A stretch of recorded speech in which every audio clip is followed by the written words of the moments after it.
Today I'm coming to you from what would be probably the most emotionally charged reports that I've probably ever shared. I'm here at Auschwitz in Poland, which is the German concentration camp created during the Second World War. And this journey to Poland was very much about my roots, my heritage, my lineage, my history. And I've come here just before close, just to spend some alone time when it's not actually busy here today. It's cold, it's wet, it's raining.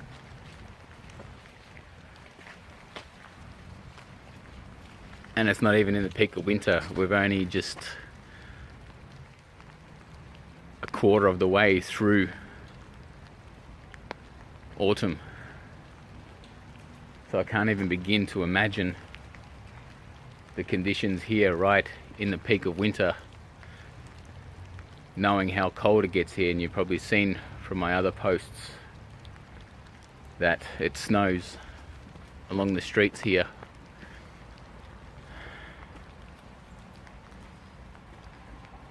Just can't help but get emotionally overwhelmed being in a place like this and just feeling into what happened here and the atrocities are beyond comprehension. Knowing what only my grandparents had gone through and managed to avoid in desperate efforts of sheer survival in times of great disparity. It's very humbling being here, knowing that I now have a free life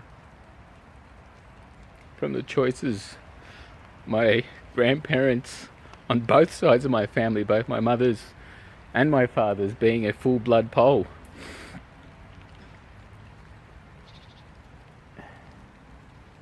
And to really appreciate what I have, but it also now makes sense why I have such a thirst for living in many of the simplicities in life of simply being alive. And this place certainly brings it home for me.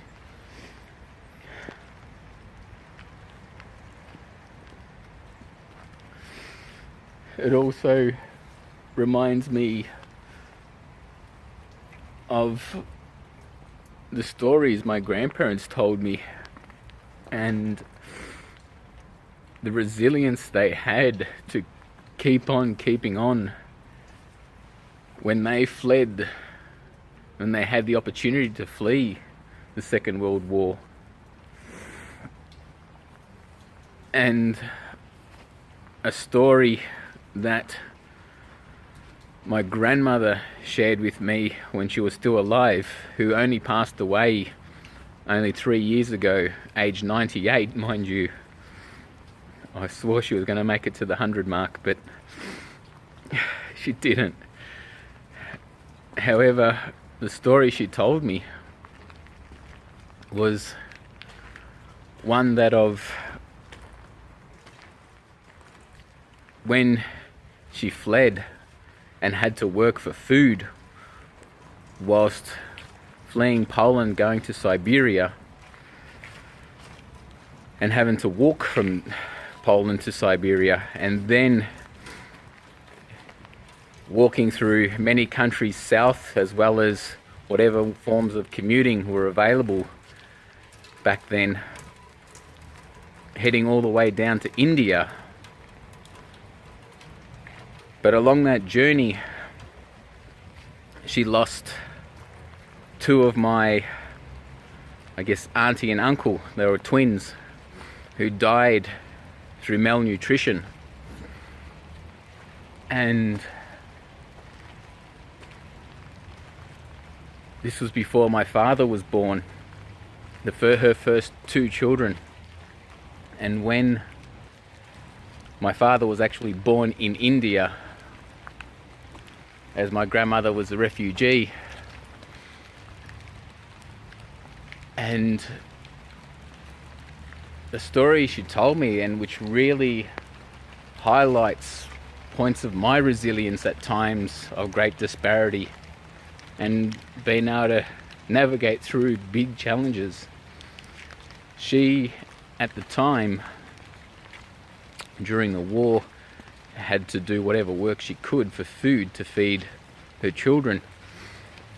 And she told me about working in forests, harvesting trees and cutting trees. And if you can imagine, the trees back then were huge. There's like, if I'm walking past a trunk right now, and they would have been 5, 6, 7, 8 times the breadth in sheer size. And she was telling me she worked on the end of, you know, those hand saws where it's 2 men on each end.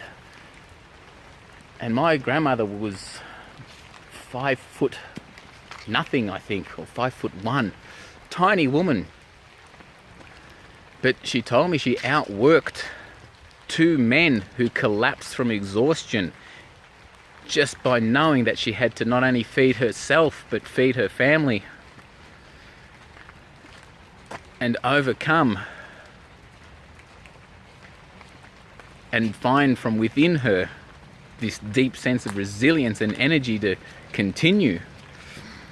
And when she told me that, I just completely lost it. I got overwhelmed, which was interesting as well. And I'm sharing this journey because I'm, as part of my teachings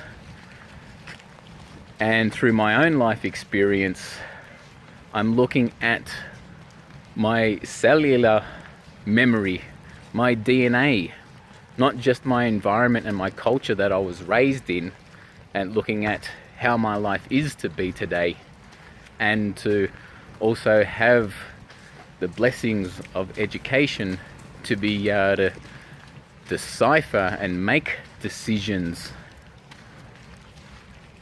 through and beyond circumstances and exposure to life experiences. And that is an absolute blessing. So being here is looking at what's carried through within my genealogy, in the cellular memory of my ancestry. And it is said that your genealogy carries back through to at least 8 generations. It's not a governing factor to who we are now, but it is one element that can be there still resonating and coming through throughout the subconscious of self. And these are the elements when we feel like, and I know when I feel like, that aren't resonant to me, who I am, that looking back at this certainly helps me map my own history, my DNA, my story, my journey, and what and how I choose to now live my life and progress throughout my future in celebration without the limitations, knowing there are choices and that we each have a choice, and this place stripped freedom and choice to the numbers are beyond measurable, to the atrocities and the deaths. There are no words to describe this place. Yet, it is a beautiful reminder of the preciousness of life and how fragile